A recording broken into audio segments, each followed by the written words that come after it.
सबको बहुत बहुत धन्यवाद। आपने हमारा इंतज़ार करा। आज राजस्थान सरकार का कैबिनेट बैठक थी।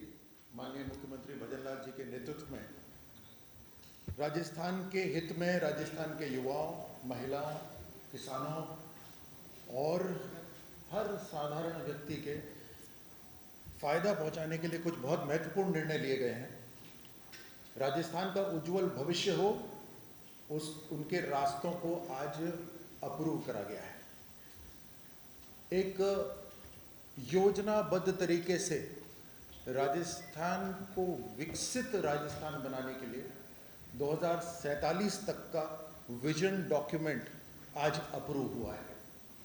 प्रधानमंत्री मोदी जी के विजन को ध्यान में रखते हुए जब राष्ट्र 2047 तक विकसित राष्ट्र बनेगा, उसी की तर्ज पर, उसी राह पर, उसी विजन पर राजस्थान भी माइलस्टोन से पार करते हुए जो लक्ष्य हर साल के हैं, उन लक्ष्यों को प्राप्त करते हुए 2047 तक विकसित राजस्थान बने, उसके लिए एक नक्शा बना है। ये रोड मैप नीति आयोग और विशेषज्ञों के साथ, सभी जो विभाग हैं उन सब के विशेषज्ञों के साथ बैठकर ये बनाया गया है। इस विजन डॉक्यूमेंट के अंदर राजस्थान वर्ष 2030 तक 350 बिलियन डॉलर यानी 30 लाख करोड़ की इकोनॉमी से ऊपर इसकी अर्थव्यवस्था पहुंचे, ऐसा लक्ष्य रखा गया है। और 2047 तक 4.3 ट्रिलियन डॉलर की इकोनॉमी बनने का लक्ष्य रखा गया है।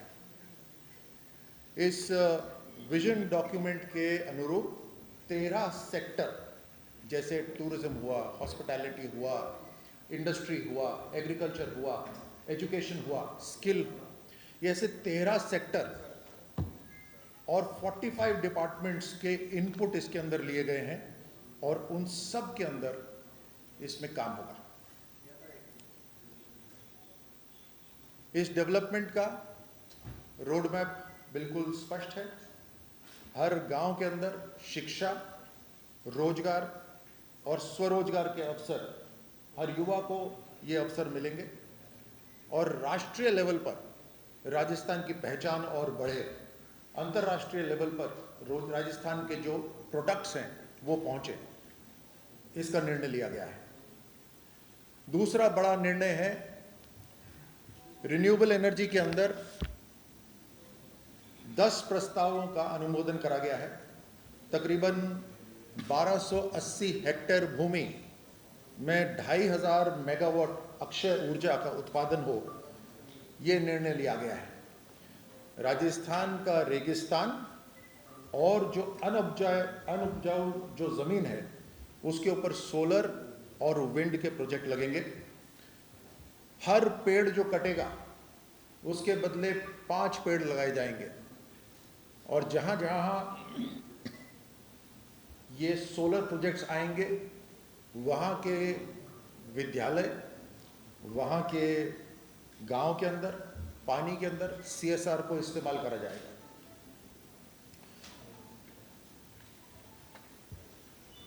राजस्थान अपनी ऊर्जा उत्पाद के अंदर पूरे हिंदुस्तान को बिजली दे सके और राजस्थान में जो तपती गर्मी होती है उस गर्मी को इस्तेमाल करते हुए हर घर रोशन हो सके और हमारी इंडस्ट्री चल सके। ये देश के अंदर एनर्जी हब भविष्य का, ग्रीन एनर्जी हब भविष्य का, वो राजस्थान बनेगा। इसके ऊपर काम हो रहा है। हमारे बहुत से साथी हैं जो एक्सप्रेस हाईवेज पर चलते हैं, राष्ट्रीय राजमार्गों पर चलते हैं, उनके लिए एक अच्छी खबर है।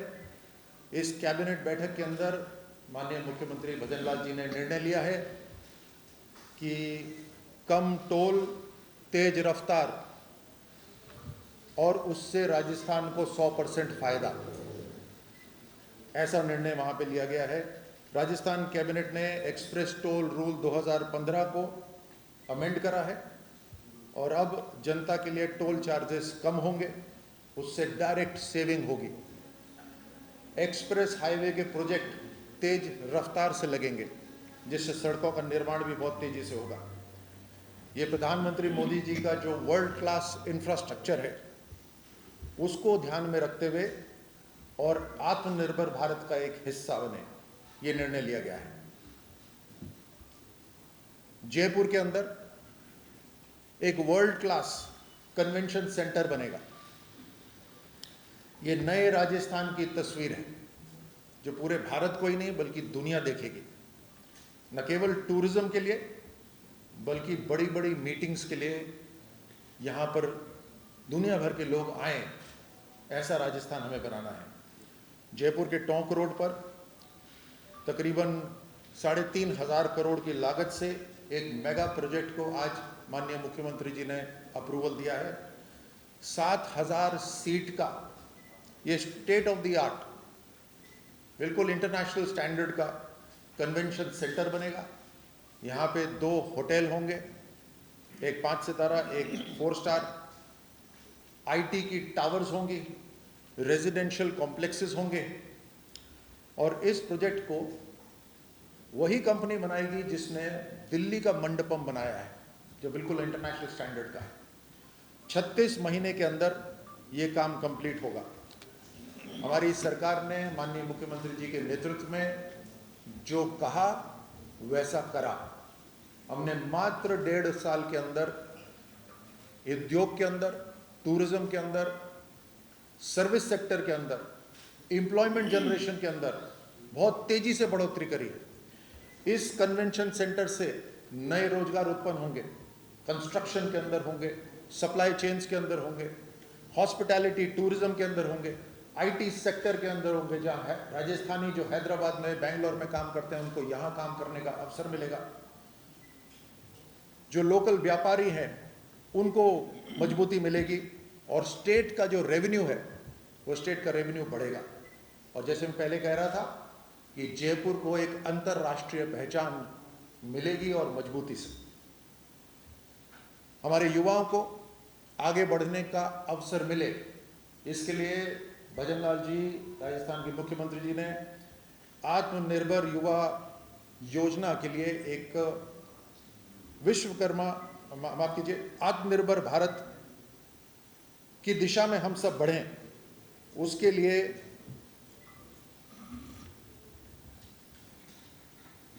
विश्वकर्मा युवा उद्यमी प्रोत्साहन योजना को आज अप्रूवल दिया है। विश्वकर्मा युवा उद्यमी प्रोत्साहन योजना, इस युवा प्रोत्साहन योजना के अंदर हमारे युवाओं को अपना खुद का व्यापार खड़ा करने के लिए लोन मिलेगा, सब्सिडीज मिलेंगी।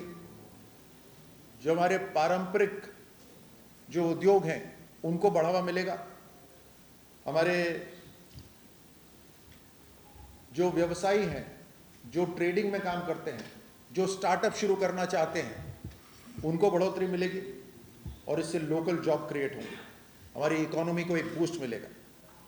इसके लिए तकरीबन 150 करोड़ का बजट रखा गया है। उसके साथ हमारे बहुत सी हवाई पट्टियां ऐसी हैं राजस्थान में जिनका इस्तेमाल बहुत कम हो रहा है आज की तारीख में। जिन हवाई पट्टियों का कम इस्तेमाल हो रहा है उनका ज़्यादा से ज़्यादा इस्तेमाल हो सके, उसके लिए एरो स्पोर्ट्स यानी एडवेंचर टूरिज्म को स्वीकृति दी गई है। इसके लिए एक नीति बनाई गई है और उस नीति के अंदर बहुत कम दाम पर हम जो एयर स्ट्रिप्स हैं जिनका इस्तेमाल कम हो रहा है, वो एरो स्पोर्ट्स की एक्टिविटीज़ के लिए हम कंपनीज को देंगे, जिसमें मात्र 100 रुपये प्रति वर्ग मीटर का शुल्क लगेगा और 6 लाख रुपए तक की कंसेशन मिलेगा प्रति वर्ष। और पहले 5 साल और उसके बाद अगले 10 साल तक उनको रियायती दर पे उनको लोन मिलेंगे। 20 वर्ष, अधिकतम 20 वर्ष तक की ये लीज होगी और 2000 वर्ग मीटर तक की भूमि एडवेंचर टूरिज्म के लिए दी जा सकती है। चाहे रिन्यूएबल एनर्जी हो या ग्लोबल बिजनेस हो, उसमें राजस्थान को अवसर मिल रहा है। एक नया मॉडल बन रहा है राजस्थान के अंदर। जहां हर परिवार, हर गांव के अंदर मजबूती पहुंच रही है। ये एक नया राजस्थान है जो 2047 तक पूर्ण रूप से विकसित राजस्थान बने, उसके लिए हम कदम आगे बढ़ाएंगे। हर साल आकलन होगा, हर विभाग का आकलन होगा और निर्धारित बजट के ऊपर इस लक्ष्य को पूरा करने के लिए, वहां तक पहुंचने के लिए कदम उठाए जाएंगे। इससे आगे मैं चाहूँगा मेरे साथी योगेराम जी आपको कैबिनेट के ऊपर ब्रीफ करें। आपने हमारे वरिष्ठ साथी आदरणीय कर्नल साहब से अभी यशस्वी मुख्यमंत्री जी के नेतृत्व में आज उनकी कैबिनेट में जो निर्णय लिए उसकी जानकारी हुई। हम जितना विकास करेंगे 2047 तक विकसित और समृद्ध राजस्थान बनेगा, उसके साथ हम चाहेंगे कि हमारे नागरिक भी स्वस्थ रहे और उन्हें वो सारी सुविधाएं मिले जिसकी वो अपेक्षा रखता है। और इसीलिए आज की कैबिनेट में निर्णय लिया गया है कि Rajasthan institute of medical sciences नाम से हम एक विधेयक आगामी सत्र में लाएंगे और इसकी बजट घोषणा हमारे वर्ष 2024-25 में हुई थी।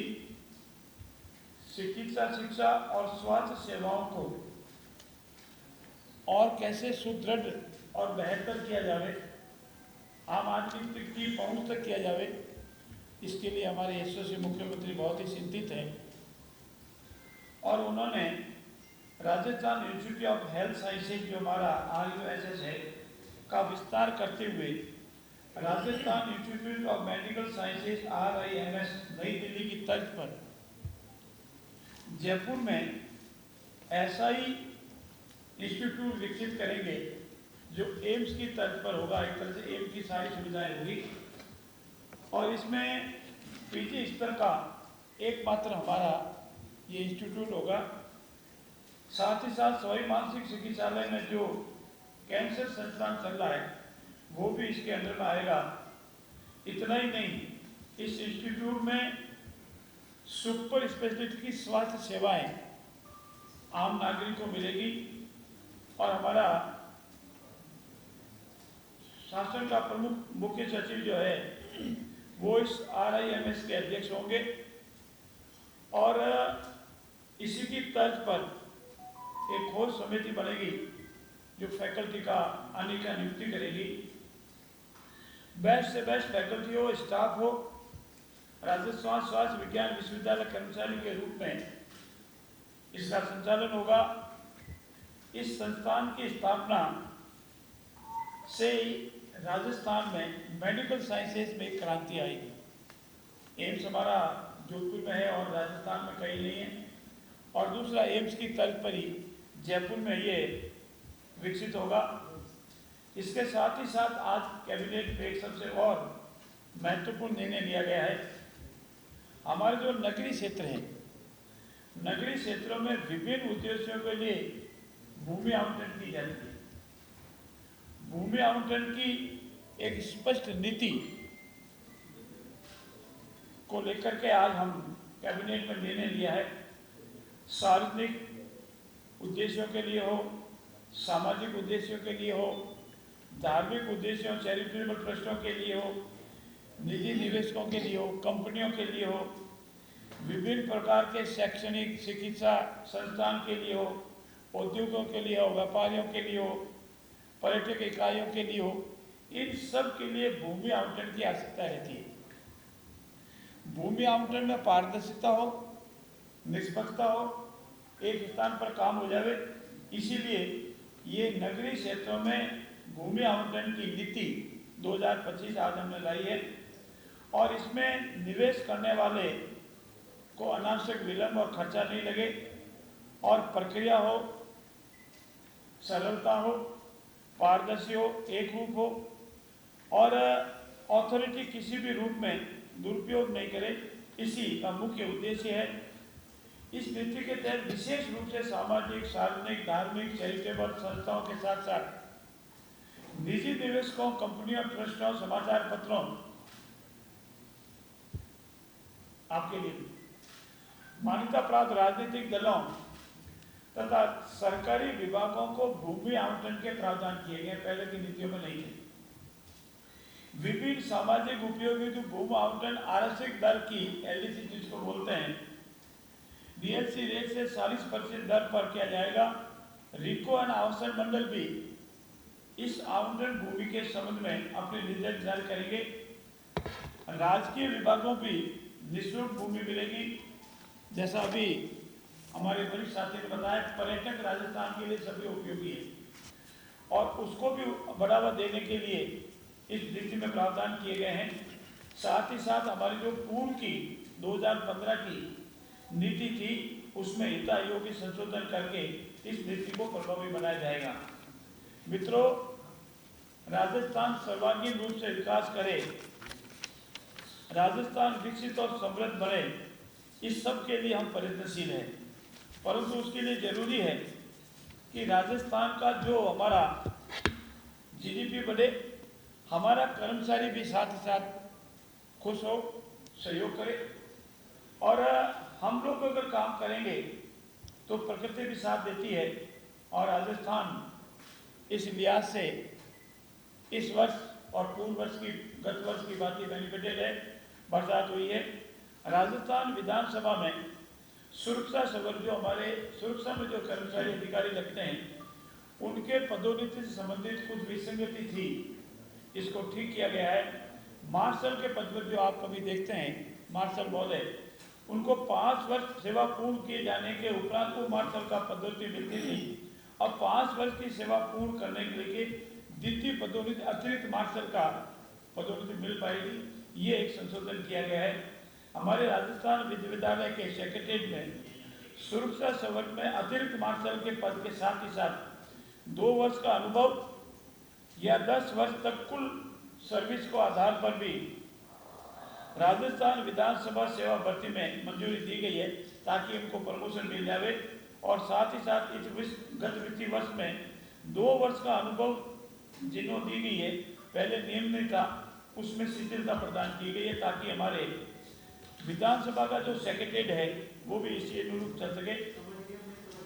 मित्रों, हाँ, साथ साथ एक महत्वपूर्ण आज की कैबिनेट में आगामी विधानसभा के सत्र में जो 1 सितंबर 2025 से प्रारंभ हो रहा है उसमें रखे जाने वाले विधेयकों के संबंध में भी चर्चा हुई है।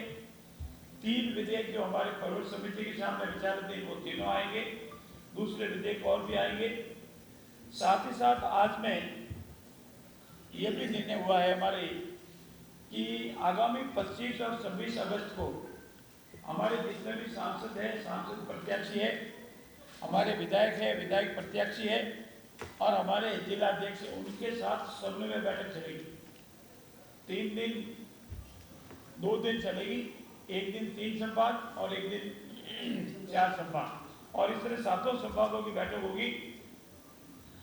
मित्रों, आजकल सुर्खियों में है, हम आपसे विनम्रता से निवेदन करते हैं, हमारा एक संकल्प है राज्य में 1 स्टेट 1 इलेक्शन। इसमें हम निरंतर कार्रवाई कर रहे हैं, नियमों की, माननीय राजस्थान उच्च न्यायालय के आदेश की, इन सब की पालना करते हुए हम इस पर कार्य कर रहे हैं। पंचायत राज के चुनाव हो, निकायों के चुनाव हो, इनके डिलिमिटेशन हो या परिसीमन का कार्य भी निरंतर चल रहा है जो अंतिम चरण में है। और ऐसी स्थिति में राजस्थान राज्य पिछड़ा वर्ग आयोग जो सुप्रीम कोर्ट को निर्देशों का पालना करेंगे और ओबीसी वर्ग को जितना रिजर्वेशन मिलना है उसका निर्धारण होगा।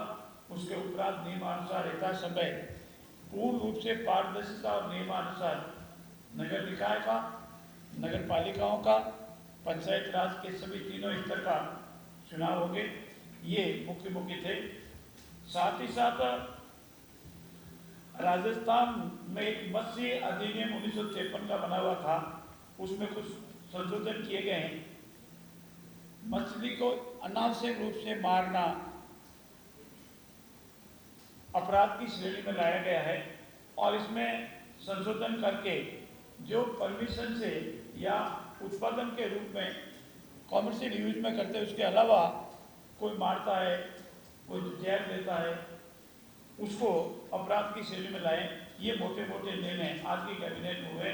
मैं मेरे वरिष्ठ साथी आदरणीय बाबूलाल जी से निवेदन करूंगा कि कुछ जो महत्वपूर्ण निर्णय और लिए उसका आपके सामने मुताबिक है। नमस्कार साथियों, आज की कैबिनेट के बैठक का जो निर्णय हुए वो हमारे दो साथियों ने आपके समक्ष रखे। मैं भी आपके सामने जनजाति से जुड़े हुए कुछ निर्णय भी हुए उस संबंध में विषय रखूँगा। धरती आबा जनजाति ग्राम उत्कर्ष अभियान राज्य की सभी 3 डिस्कॉम में धरती आबा जनजातीय ग्राम उत्कर्ष अभियान DAJGUA को RDSS योजना के अंतर्गत क्रियान्वित किया जाएगा। भारत सरकार द्वारा 20 जुलाई 2021 को अधिसूचित पुनरुत्थान वितरण क्षेत्र योजना RDSS के अंतर्गत अक्टूबर 2024 को धरती आबा जनजातीय ग्राम उत्कर्ष अभियान DAJGAU प्रारंभ किया। इसका उद्देश्य मित्रों, जनजाति क्षेत्र में बुनियादी ढांचा, स्वास्थ्य, शिक्षा और आजीविका उस अंतराल को दूर करना है, क्योंकि बहुत अंतराल है जनजाति क्षेत्र में। आज भी बहुत आवश्यकता है, जो होने चाहिए उतने काम नहीं है, उसको दूर करना और सामाजिक और आर्थिक स्थिति को सुधार करना है। इस योजना में ऐसे गांवों को सम्मिलित किया गया है जिनकी जनसंख्या 500 या उससे अधिक है और जिनमें इनसे कम 50% आदिवासी निवास हैं। साथ ही आकांक्षी जिले के वे गांव भी सम्मिलित किए गए हैं जहां आदिवासी जनसंख्या 50% से अधिक है।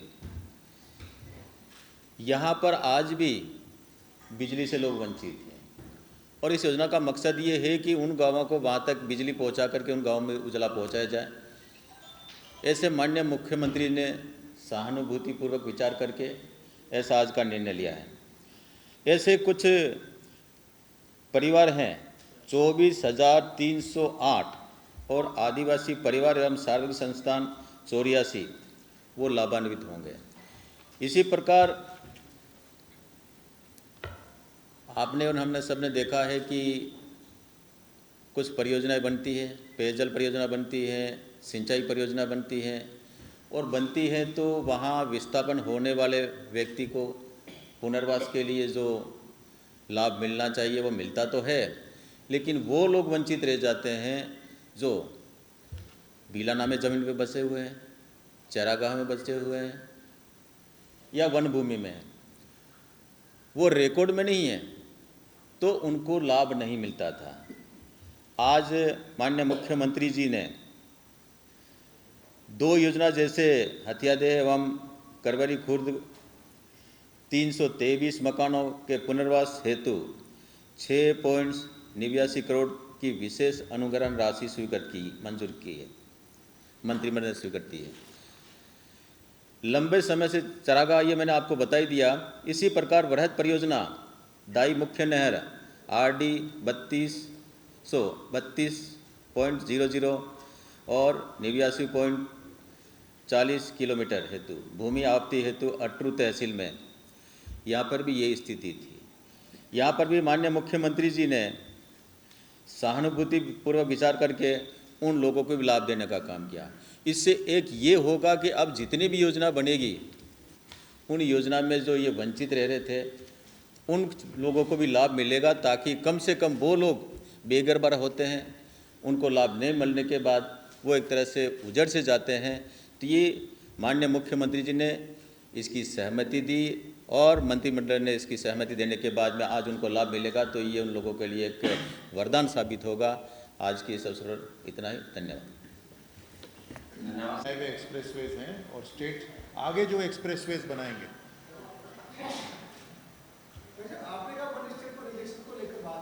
निर्वाचन आयोग भी, राज्य निर्वाचन आयोग भी नियमानुसार कार्रवाई करेगा। हम लोग भी नियमानुसार, कानून के अनुसार कार्रवाई करेंगे।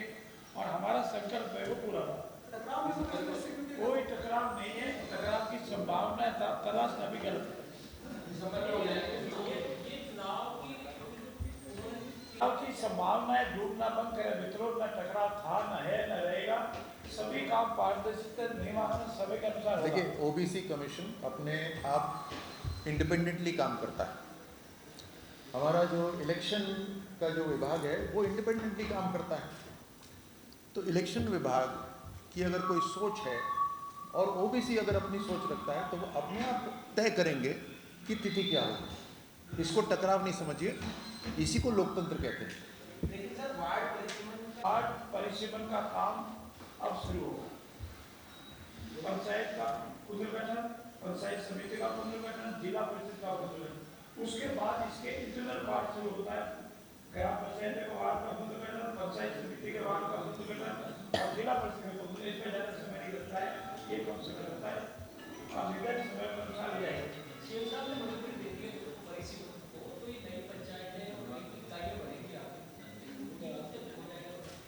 शीघ्र हो जाएगा, विभाग में जाएगा, विभाग इसके अनुसार प्रक्रिया अपनाकर शीघ्र जारी करेंगे।